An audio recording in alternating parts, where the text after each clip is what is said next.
ভারত সরকারের সুসংহত সমবায় বিকাশ প্রকল্পে ঊনকোটি জেলার কাঞ্চনবাড়িতে নবনির্মিত 10টি মার্কেট স্টলের আনুষ্ঠানিক উদ্ঘাটন করলেন প্রাণী সম্পদ বিকাশ মন্ত্রী সুধাংশু দাস।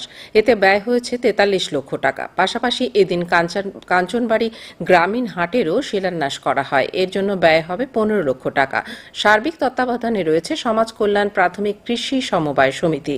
উদ্বোধকের ভাষণে মন্ত্রী সুধাংশু দাস বলেন, বর্তমান কেন্দ্র ও রাজ্য সরকার সমবায়ের বিকাশ সাধনে আন্তরিক।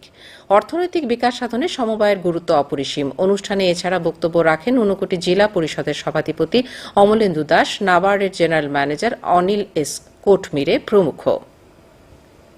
কোনো রাজ্য কোনো দেশ দিতে পারে না সরকারের চায়। This is not a national issue, it is an international issue. স্বাভাবিক কারণে বাকি যারা যুবক যুবতীরা আছে তাদের কর্মসংস্থানের ব্যবস্থা কি হবে, তারা কিভাবে স্বনির্ভর হবে, এই বিষয়গুলিকে মাথায় রেখে সরকার আজ বলছে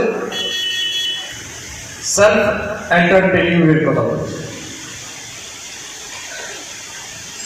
আত্মনির্ভর ভারতের কথা বলছে, আত্মনির্ভর ত্রিপুরার কথা বলছে। অর্থাৎ যতক্ষণ পর্যন্ত না আমরা মানুষকে আত্মনির্ভর তৈরি করতে পারি, সেলফ রিলায়েন্ট না বানাতে পারি, ততক্ষণ পর্যন্ত কিন্তু আমরা সব মানুষকে কর্মসংস্থান দিতে পারি না।